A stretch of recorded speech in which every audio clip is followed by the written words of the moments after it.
These guys weren't on the overworld before, were they? Maybe they were? 50 honors, 10k war funds. Do I remember there being guys here? I got the Zenoiran banner. Lenia joined the Liberation Army. Millet joined the Liberation Army. Beaumont joined the Liberation Army. Gailey joined the Liberation Army. Alcina joined the Liberation Army. Elgor joined the Liberation Army. All backgrounds are now available in the class registry. What does that mean? I mean backgrounds. Okay, so you may now attempt the battle stage Dying Breath of an Empire Fallen as many times as you wish. Okay, that's good. Because that does seem like a really good grinding map and stuff. But I don't really want to play nearly 2 hours again anytime soon. Oh, is there another thing that I can do? Hold on. Hold on, a hot ticker here. Hi.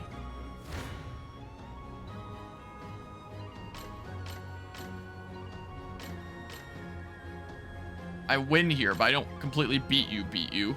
Oh. Amalia's unit. I don't know what's going on over here, but I guess I'm beating you up now. So when I said that last one would be the last combat phase of this playthrough, I guess I was wrong about that.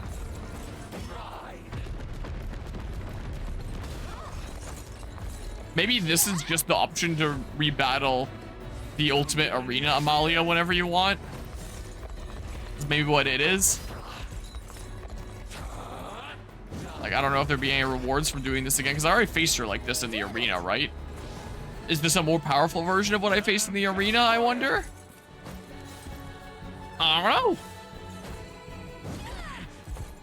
Nice, big damage.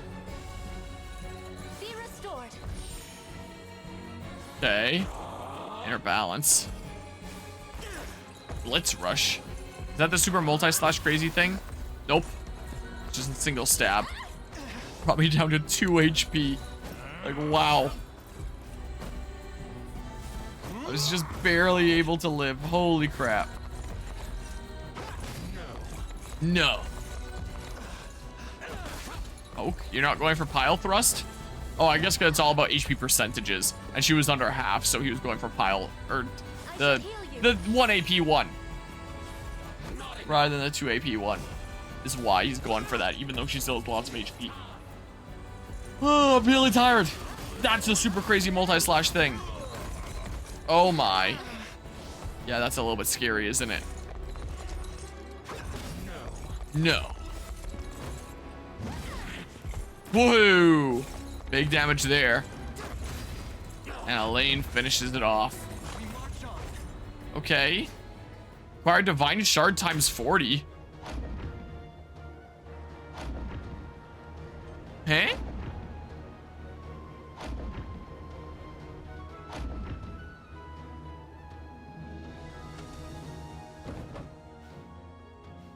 So, I mean, I could always remake one of my ultimate squads of just giving all the best items to one squad alone.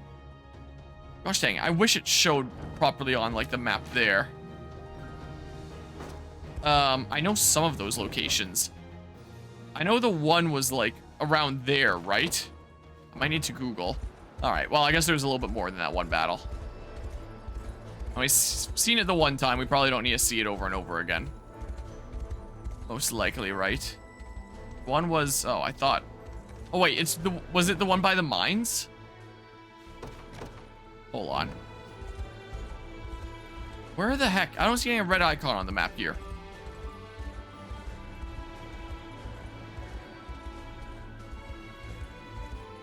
I don't know. I don't know what I'm doing here, what's going on with that. But, Unicorn, Overlord, all post-game Amalia locations I'll look up. Like, maybe something will happen by doing this. Post-game Amalia location 1.04. Was this something that was patched in? Was this not something that was the case initially? Okay, so apparently, yeah, this is the initial one that I just did.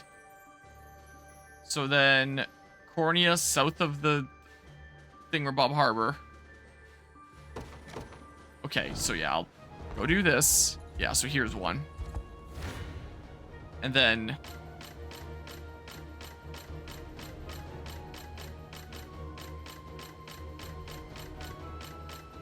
I might just have to make an ultimate squad. That's what I might just have to do. Just design like the most OP squad I can possibly design. And then I can put my stuff back together some other time. Here. I don't know what this does exactly. But let's see here. So I'm thinking Elaine. Maybe Nigel plus Berengaria. For like some really good defenses. Really good defenses and offensives. Now I can even put in some of my new units like this. That's what I can do. And then just give them like all the super crazy stat boosters. I wouldn't have a healer this way, but maybe that's fine. Above that negates 1 attack. That could be good. That could be pretty good there. Less PP and less initiative. Maybe. Rova means inflicts poison. Potency versus poison targets. I don't know here. Beta single hit. Here, I can show what the things are. Attack a single enemy, inflicts stun and burn. Yeah, that deadly rush could definitely help me. If I just have him spam that. Stun and burn, and then we'll get higher levels of burn on since I know Nigel's doing that as well, and then we'll get a whole bunch of damage on. So sure, maybe I'll have you in there, and then I'll have like some sort of healer. I could have Santiago. That's what I could do, just to make sure that we're all staying alive. That's what I could do. This is like a really good healer type. And just out of curiosity, if I see the preview with this.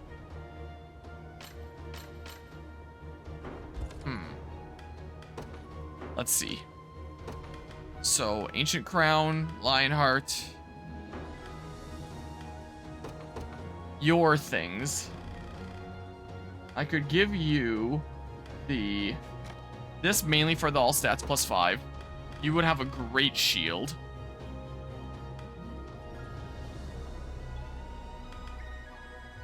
That wouldn't help me all that much, I don't think. Yeah, just give like the best equipment that I can give here. And just tell you to do that a whole bunch. Just spam Deadly Rush. Yeah, don't do that. I don't think. Don't do that. Just do this one, how about? So we do... I probably don't need Rapid Order. And yeah, that's off here anyway. You have an activate at the end of battle. So yeah, I have the Warrior Princess is probably a good one to start with, honestly. And then...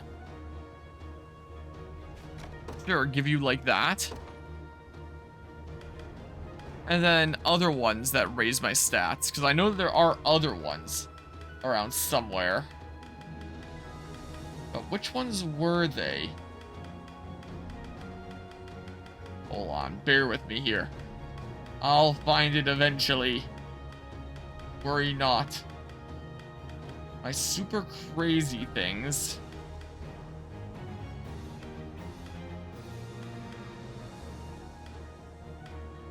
Were what now?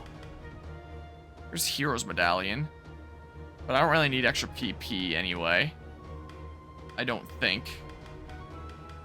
I'll give you a Warrior's Medallion for now, but I could have sworn there was more all stats +5 things. Here. Let's grab this, how about? And then you can grab a Sapphire. I don't think you need the Gambler's Coin. And you can just, like... I don't know, put on a thingamabob like this, and then just get more stuff out of it, or something, I don't know. So, what were other super crazy stat boosting things that I had? There's the Amethyst, which was the one of each thing. I just wonder if there's something better than Warrior's Medallion here. But I don't know if there is. So yeah, you're gonna be dodging a bunch of stuff of hers. Yeah. So there'll be that. Yeah, so I guess you'll just be using Lean Edge here a whole bunch. Will be the case. Yeah, Vicious Torment is what you'll be doing a whole bunch. Carnage. I can give you, then, the Kingsblade Cornix. Lance, King's Axe. I don't think there's any King's Shield, is there? For all stats +5. Don't believe so here. So yeah, let's say I were to have a look at this now. Oh, she has like a whole squad. It's not just her. So I need to take that into account.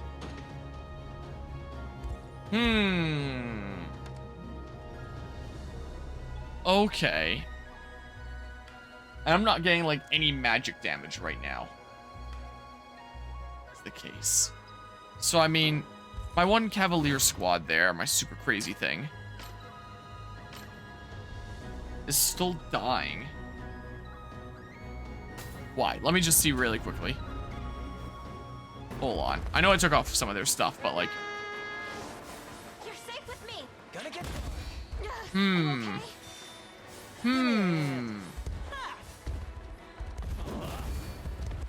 I'll cut them down. Well, maybe there is reason to be using my new units then, huh? I mean, I could always come back and do this at like some LAN event or something like that if I really want to. I don't know if this is like particularly important, what it does. Maybe I can look ahead in this one video that I pulled up and see what happens, if anything. Like maybe there's just different rewards for different thingamabobs. So let's see. The last one they go to is the one on the bridge. And then after defeating, they get a whole bunch of Idealist hand mirrors. So yeah, they get like a whole bunch of items out of these.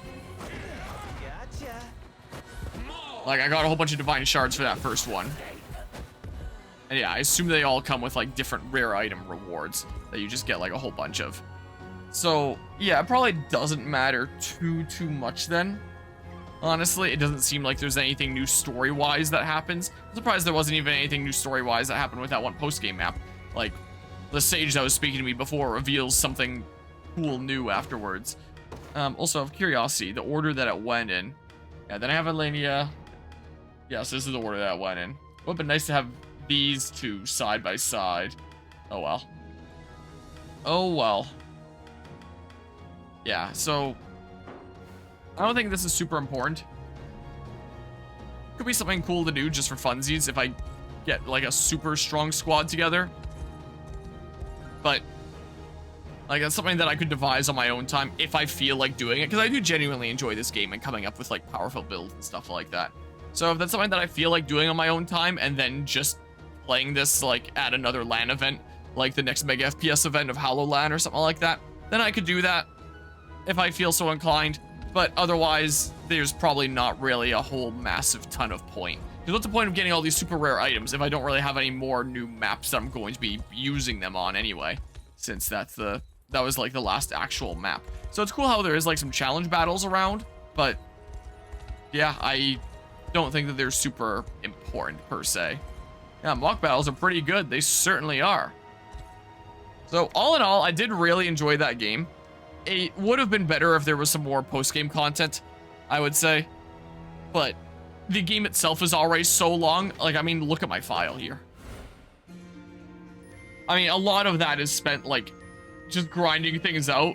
Like, even that first Cornea mine that I spent the most time in, because I was busy catching this save file up to where my last one was at, and then I did that in like some pretty good time, and then I still had extra time that I could grind and do some other stuff, so I went crazy grinding in the Cornea mine while I was traveling around Louisiana and Texas.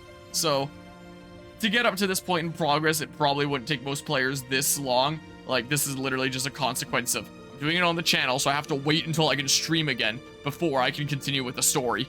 And so I was just stuck grinding away because I figured, hey, may as well be making progress in something. Maybe I should have worked on some more video essay scripts or something like that while I was away on my trip. But well, I didn't always have internet access, and I wouldn't be able to be looking stuff up for research to be like, hey, is this the case with this game? What would be relevant footage here? And stuff like that. So yeah, I guess that wasn't the best thing that for me to be working on. So this game made sense, and I have a lot of hours in this. But it was a lot of fun hours, honestly. So is this going to say 150 now? Nope, not quite. It was really fun. I definitely don't regret my time with this game. Like, I do really wish that I could have just played the hardest difficulty from the get-go, so I didn't have to make up what I'd previously done by having a whole separate save file here with, yeah, the expert mode playthrough.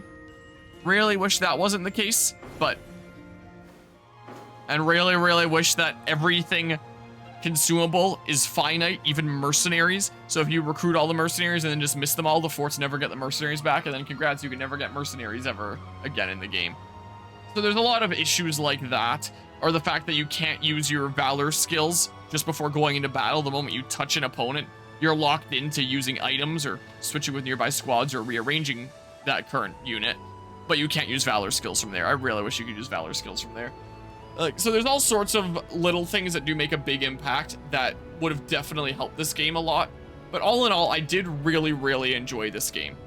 Like, if I feel so inclined, maybe I would randomly come back for one, like, 15-minute part of just going and doing the Amalia battles. If I got, like, my super god tier squad together, and then I just do that at, like, some LAN event or something fun like that. But most likely I won't, because there doesn't really seem to be much point. I think it's probably just really if I'm out and about with like no internet access and I want something to do, and then it's like, oh, I can look back at my squads in Unicorn Overlord and try to make like the ultimate squad that would work here. And then if I bother doing that because I had some time anyway, then it's like, okay, then I may as well do a stream at like the next special event of just doing the Amalia battles. Like, would make sense. But apart from that, I don't think that's super worth doing. And it's the kind of thing that could probably just be like easily looked up for what does winning those battles look like, in case anyone's curious about squads that would win those battles. Because a lot of my characters are maxed out. I'm sure I got all the equipment. I went around and like did all the side quests. I basically 100%ed the game, apart from like the Amalia battles, you could say. So it's not like there's really all that much left significant to do. I have all the characters. I have all the important items. I'm sure I have what it takes to beat her. It's just find the right combination is all it is. I was about to say something else. I forget what it is. Oh yeah, technically, I think this technically isn't quite 100% that I got. Considering, where would the unit registry be? Text log, library here, right? Fevworth Archive? Because, no. It'd be the class class registry is what it is.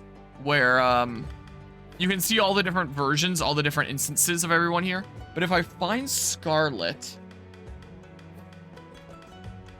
High Priestess. Yeah, I'm missing a thing there. And what that is that's like the spirit who possesses Scarlet, who you fight if you do the final battle early. So if you do the final battle of Unicorn Overlord before saving Scarlet, then you fight her possessed body here, and that's what this is. And I forget what the name of the one who possessed her was. But, that's what you fight there before rescuing Scarlet. And that's the only way to get that in the unit registry is something I found out. Apart from that, I should have literally everything else. So this technically isn't like a perfected save file because of that, because I didn't realize that if I wanted this save file to be perfect, I needed to do the final battle at least once before rescuing Scarlet. Oh, no, there's another one that I missed. Wonder what that is then. Huh. Interesting. And I think that they're just another one. I'm pretty sure those are just impossible. Another one, really. Pretty sure they're just impossible to get at this point in the game because I've already gotten through the story. So, yeah, the whole thing with the class registry there. So this is my sweet 99% save file. I'll say that I basically 100%ed this game because I did really enjoy it. I only 100% games on this channel when I really, really like them. And I did really, really like this game. So I ran around and did all the side quests, did every single battle in the entire map because I genuinely really enjoyed this game. Usually if I 100% a game on this channel, it's usually because it's a game that I've already played before and I go into already having a love for the game. Like, for example, Assassin's Creed Black Flag, 100%ed on the channel because it's my favorite Assassin's Creed game, so I wanted to 100% that. Super Mario Galaxy, I've 100%ed twice in the past, so I 100%ed it once on the channel, stuff like that. So I rarely 100% games because I'd rather get through the game sooner and then have more time to start working on future projects. It's only when I really, really enjoy a game that I 100% it. And I wasn't sure what to expect from this game going into it. It just looked like something where it's like, this seems like the kind of thing that I'd be kind of interested in. Now here I am at the end with my basically 100%, my 99.9%, because I genuinely really enjoyed it. I really got a kick out of playing this game. And these were some discussions that I had during some other streams recently, or if I switch my input over away from my capture card so I can pull up my desktop here. I was chatting recently about how a lot of games I've been playing this year have just felt like not super fun and engaging to me. And as I was going through the list of games I've played this year, when I'm thinking about just new releases, like if I'm playing things that are already released, that doesn't count. I remember talking about how many new games are coming out that I genuinely like. So I really did not like Echoes of Wisdom. I think that's what spurred the conversation, was getting all the way through that last weekend. This is already released, so this doesn't count. Here, if I turn off my camera there. In terms of things that have actually come out, this doesn't count because it's a remaster, it's not a new game. I didn't like this much at all. I really didn't like this. I only just tried this out, I didn't put a lot of time into it. I really despise this. Skull and Bones is like the most boring thing ever. Persona 3 Reload has turned into like such a slog. This is kind of fun, but I only put in like the one session to it. And yeah, that's it in terms of like the new releases that I've played so far this year, plus Unicorn Overlord. So in terms of the new releases that have come out this year that I've played, the only one that I've genuinely really liked has been Unicorn Overlord. Like, this game was really fun. I'm really glad that I put time into this game. And yeah, it's the only game so far this year that I've really enjoyed. I'm sure it won't be the only one. There is some other new releases coming up here. Like, if I look at the schedule stuff here, there'll be a new Mario Party that, like, those are always, like, pretty decently fun to play with friendos and stuff like that. The big ones, the big hitters for this year for games that I would enjoy is gonna be next month with Planet Coaster 2 and Mario and Luigi Brothership.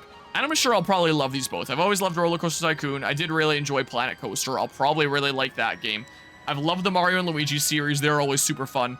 Like, it's a really interesting way to handle the RPGs where it's like, it's not just completely put in your action, the foe takes their turn, put in your action, the foe takes their turn, and just watch it and see what happens. Like, there are games where your skill actually matters. Kind of like Undertale, where you get to, like, move the heart around, except in a bit of a different way with Mario and Luigi. So the fact there's a new Mario and Luigi game coming out, that's really cool. I'm really hyped for that.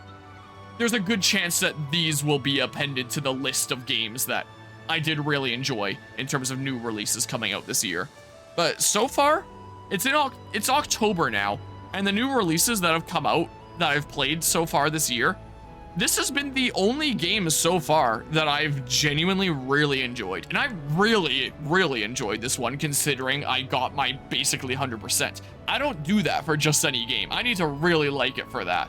So that definitely does say a lot about how much fun I was having playing this game. And it's just so satisfying going around doing all the liberation battles and liberating the territory. Like, it's just a nice, satisfying feeling. One of those games that has, like, a very satisfying way of handling progress. So, I really like this game. This is most likely the end of this series, and if it's not, it'll just be like some random 15-minute thing that I do on a whim sometime later if I feel like doing those. So, almost certainly this is the end of this series. Again, the game isn't perfect. There's a lot of little things that would make a big difference if they changed. So if there ever is like a sequel, apparently this game did perform pretty well, so hopefully there's a sequel. I really hope that they would learn from their mistakes, and I would really like to see more gameplay like this. I've tasted it, and now I want more of it. That was really fun, and I really wish that more of the games coming out this year engaged me to the same extent that Unicorn Overlord did here. And again, it's such a dumb name for a game, Unicorn Overlord. Like, you say it out loud, and it just sounds so silly. But man, like, so far, this is my game of the year. We'll see what Planet Coaster 2 and Mario and Luigi Brothership are like, but this was a really good game. So far, I'm saying that this is easily my game of the year so far. And yeah, I think I'm going to switch over to finish off Fire Emblem Fates now, since that has been ongoing for a decent while. And my goal tonight was to finish off this game and Fire Emblem Fates. So, I mean, if I go back to display capture here for a hot second, I just like Control F for Fates. Let's see here. And go and click on this. Yeah, so I did my first playthrough of Birthright a few years ago in 2021. And then Conquest, I started October 6th last year, which it is about to be in an hour and a half. October 6th again, that is. And, yeah, it's just gonna be like a 1-year thing. It was so on and off because I was in the middle of my final semester of university. So this was a lot shorter playthrough, the Birthright stuff. I went up to part 85. I feel like I did a lot more in Conquest as well. And that's why it's 115 parts as opposed to 85. Yeah, it's been going on and off for a decent while. You can see like the different amounts of months ago for all these things. I guess there was a big gap there. It seems like, yeah, because I was away in Texas for a while. like wrapping up my final semester of university and not getting the chance until afterwards. And then I was back for my trip at that point, and then I started going more ham. And then it was a bit on and off for a while, and I did it once at Fragapalooza, and now here I am doing it at like 2 months after Frag, pretty much. So, yeah, I'll get this finished off tonight too. I'm gonna put up my BRB screen for a hot second, and I'm going to get ready for that. Maybe grab some water, get something to drink here, and I'll be back shortly to finish off Fire Emblem Fates with part 199 and 200 to finish off that playthrough. But yeah, this is most likely the end of Unicorn Overlord. I do genuinely hope that anyone tuning into this was able to enjoy this series. I know I certainly did, even if it was like a pretty long one. And yeah, until whatever the next adventure happens to be, time to switch it up for now.